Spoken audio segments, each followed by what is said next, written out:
मैं मंच पे इनवाइट करना चाहूँगा doctor Duman Sahu and doctor Rahul Sonkar को। जोरदार तालियों के साथ में इनका स्वागत करें और इनसे भी हम इंफॉर्मेशन लेंगे कि जो आप लोगों को एफएमजी क्लियर करने में हेल्पफुल हो।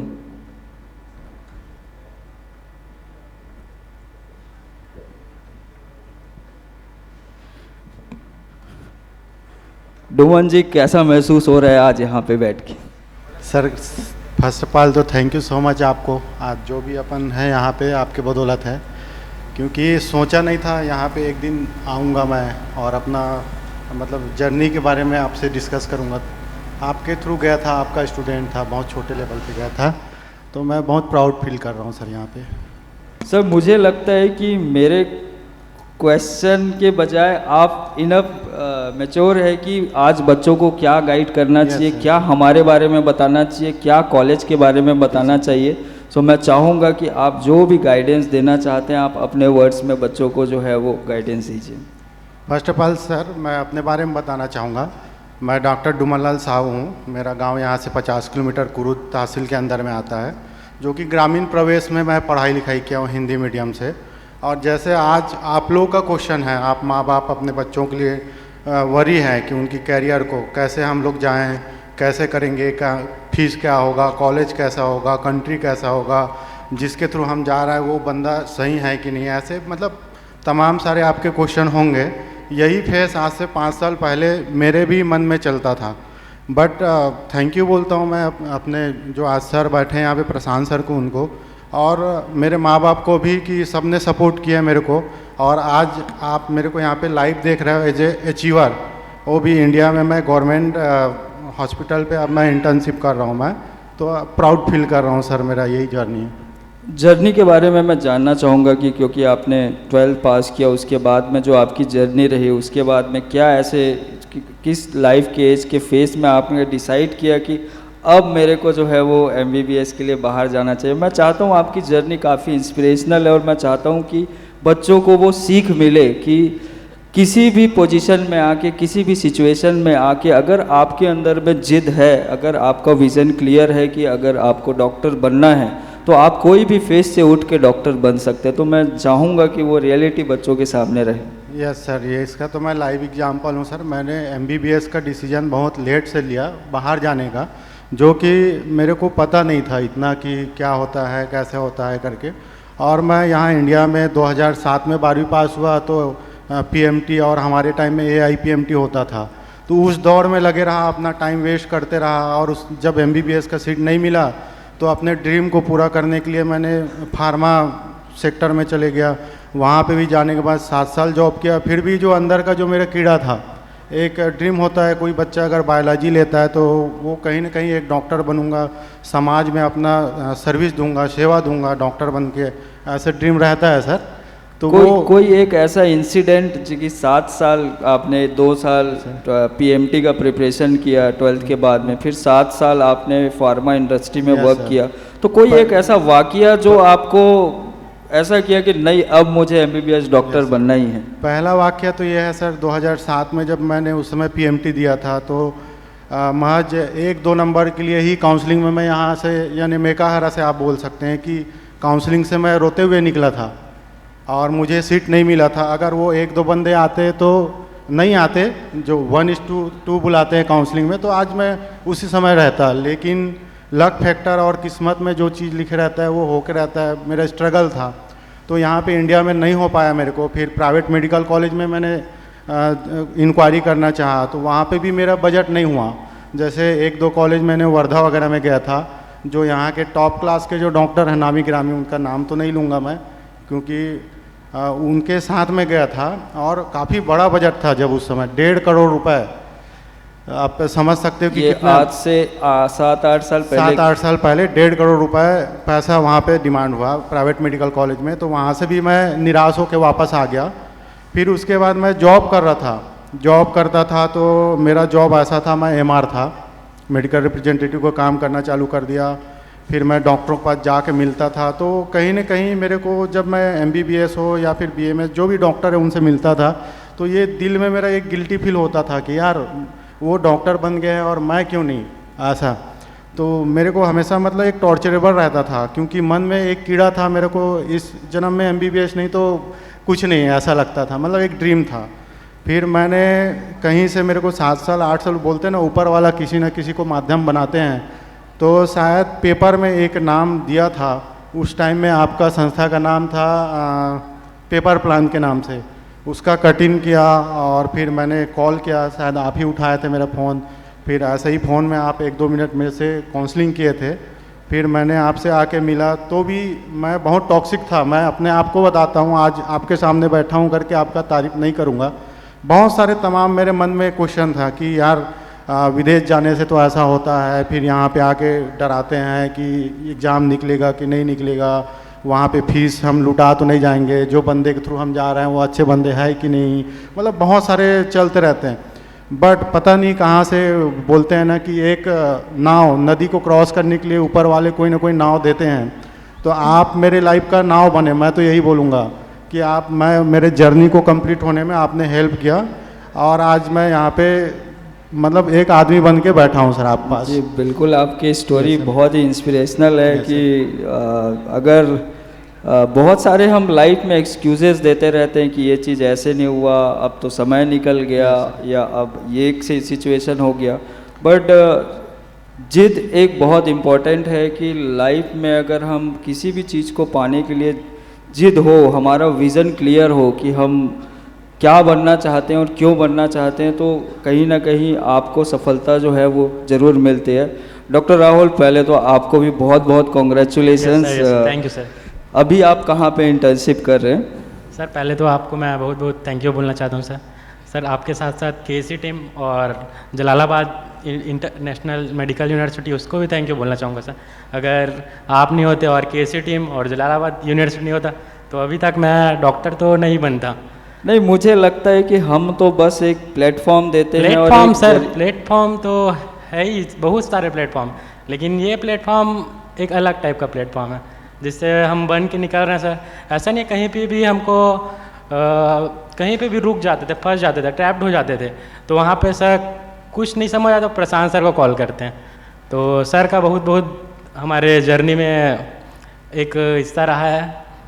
जी बहुत बहुत धन्यवाद इस चीज़ के लिए, ये आपका बड़प्पन है। बट मैं ये मानता हूँ कि आज जो समर्पण और जो आत्मविश्वास, जो मेहनत आप लोगों ने 5-6 साल किया है, जो तपस्या किया है, जो सेक्रीफाइस किया है, उसी का परिणाम है कि आज आप एक सफल डॉक्टर के रूप में जो है वो बैठे हैं। और मुझे लगता है कि इस इंडस्ट्री में एक, चूँकि हम काउंसलिंग कर रहे हैं बच्चों को और सर्विस दे रहे हैं, तो ये जो आप लोगों को चीज़ें मिलता है, एक सपोर्ट सिस्टम मिलता है, तो ये हर एक कंपनी की एक नैतिक जिम्मेदारी होती है कि जो आप लोगों तक ये सारी चीज़ें मिले।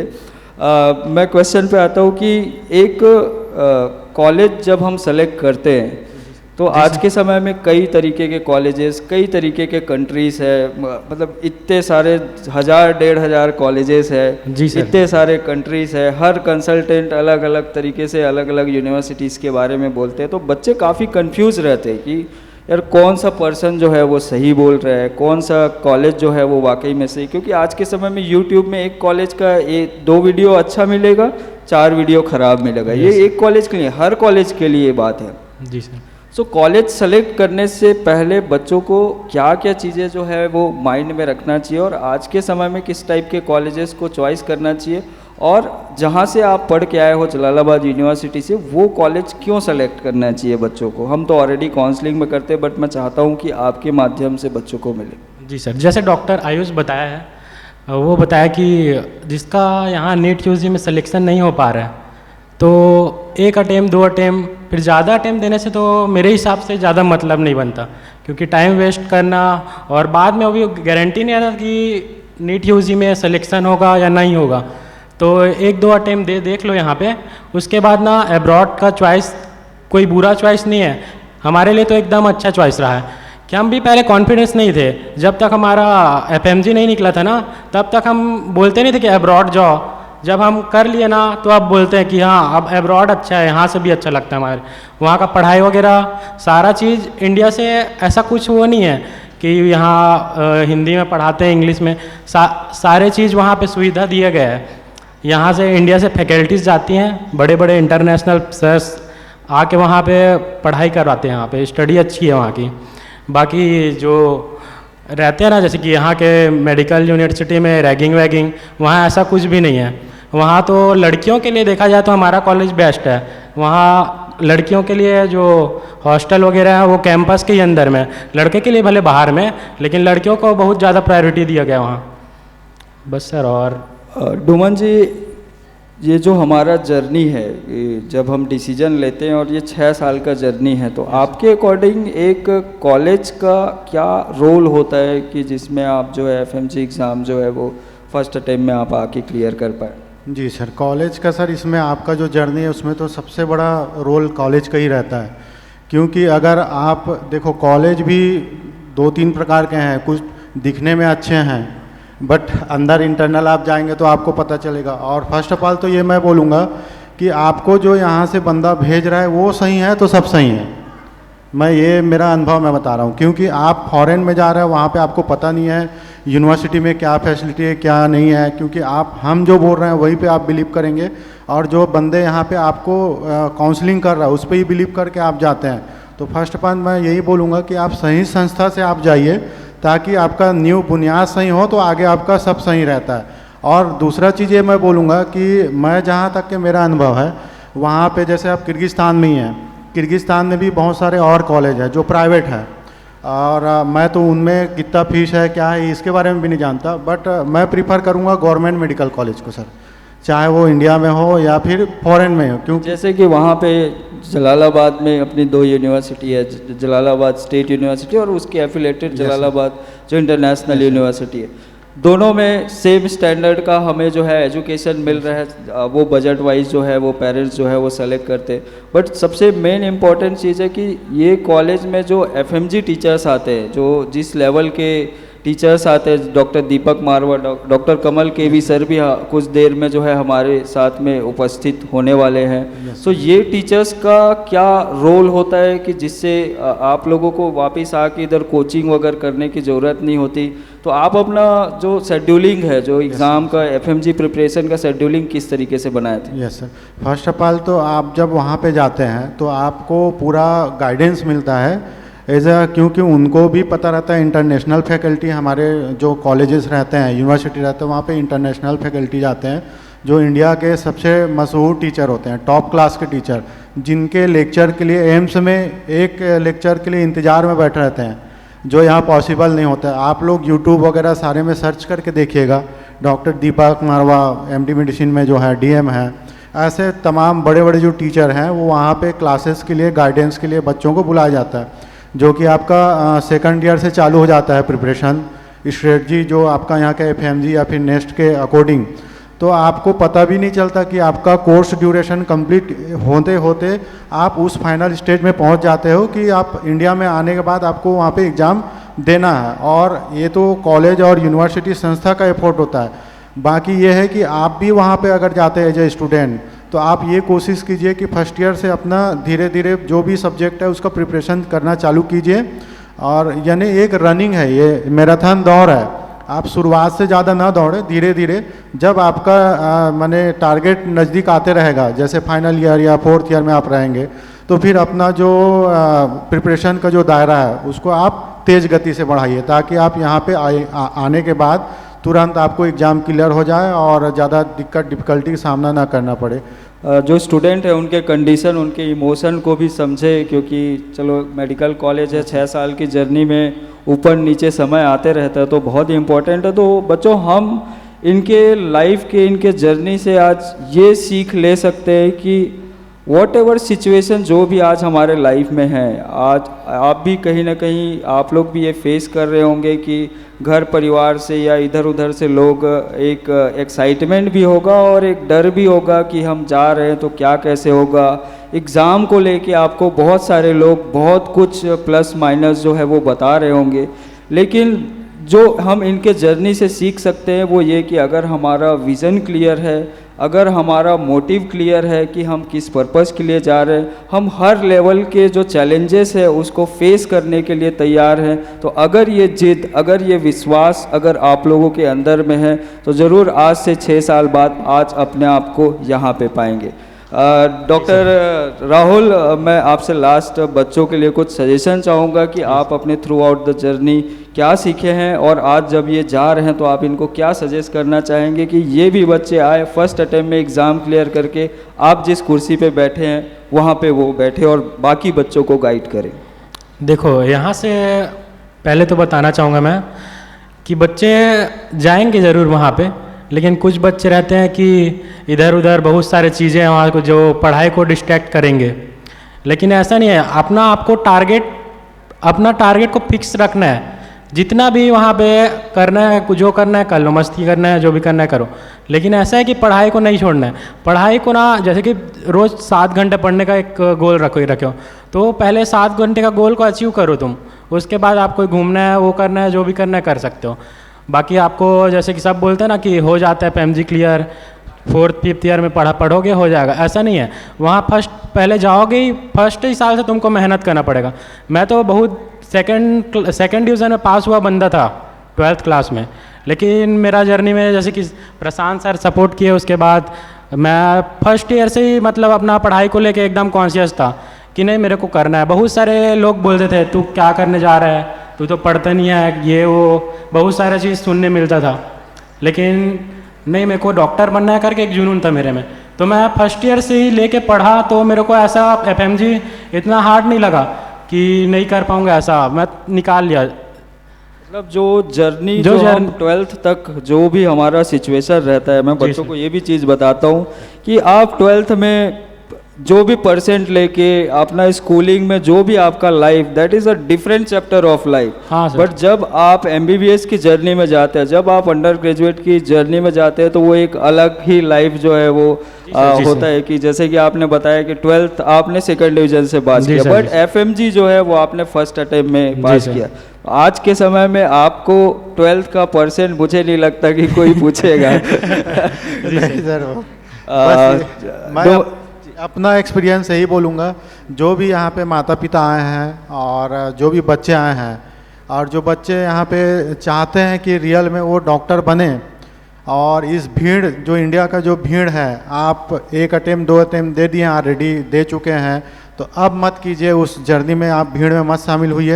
आप एक दूसरे उसके रास्ते अपना सकते हैं, आप जा सकते हैं, बिल्कुल फॉरेन ग्रेजुएट बन सकते हैं और कोई तकलीफ नहीं होगा, ये मैं आश्वासन देता हूँ। एज एग्जाम्पल, लाइव एग्जाम्पल, बस ये है कि आप जिसके थ्रू भी जा रहे हैं उस पर आपको बिलीव करना पड़ेगा।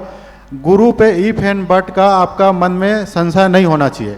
किसी भी संस्था को आप मान लिए, उस पर बिलीव करो, वो आपका सही गाइडेंस करेगा। इतना है मेरा अपना पर्सनल एक्सपीरियंस मैं बता रहा हूँ, बाकी आपका हो जाएगा ड्रीम कंप्लीट। KSE के थ्रू जा रहे हैं तो टेंशन लेने की बात नहीं है। हाँ सर, ये बोलूँगा KSE मैं, क्योंकि मैं स्टूडेंट भी हूँ और सर का मैं बिहेवियर से भी वाकिफ़ हूँ, सब चीज़ कैसे सपोर्ट मिलेगा आपको पता नहीं चलेगा। और आप लोग का मैं चाहता हूँ, मैं तो यहाँ पे लाइव हूँ, कोई माता पिता या फिर कोई बच्चे अगर कोई डाउट हो आप लोग को, तो इवन आप लोग भी माइक लेके हमसे क्वेश्चन पूछ सकते हो कि आप 5 साल वहाँ पे कैसे सरवाइव किए हो, खाने के लिए क्या मिलता है, रहने के लिए कैसा है, कितना पैसा इन्वेस्ट होता है, क्या क्या वहाँ पे निगेटिव पॉइंट, किसी भी प्रकार से आपको डाउट हो तो आप यहीं पे पूछ सकते हो। बिल्कुल, अभी हम QA सेशन रखेंगे हमारे सीजन के बाद में, और मैं तो चाहूँगा कि आप बहुत सारे, ना ही सिर्फ एक बच्चे को, हर बच्चे जो भी आपके पास में आए आप गाइड कीजिए, उनको सपोर्ट कीजिए। एंड समय बात तो बहुत सारा करना है आप लोगों से, लेकिन चूँकि हमारे पास में समय का शॉर्टेज है, हमें बहुत सारे लोगों को, हम चाहते हैं कि जो इवेंट में आए हैं उनको मैक्स टू मैक्स बेनिफिट मिले, हर किसी का एक्सपीरियंस मिले। सो एट लास्ट बहुत बहुत थैंक यू एंड बहुत बहुत congratulations and all the very best, और आप आगे तरक्की करते रहिए, और इसी तरीके से और भी जो बच्चे हैं उनको गाइड कीजिए, मार्गदर्शन कीजिए। Thank you so much. Thank you so much sir, आपको भी बहुत जोरदार तालियां बजाएंगे। थैंक यू सर, अच्छा लगा। और आप लोग को यही सजेशन दूंगा, प्लीज़ डाउट ज़्यादा मत करो, ज़्यादा इंक्वायरी मत करो। अगर MBBS करना है, मन में ठान लिए हो, तो निकल जाओ झोला उठा के, MBBS हो जाएगा आपका। ठीक है ना।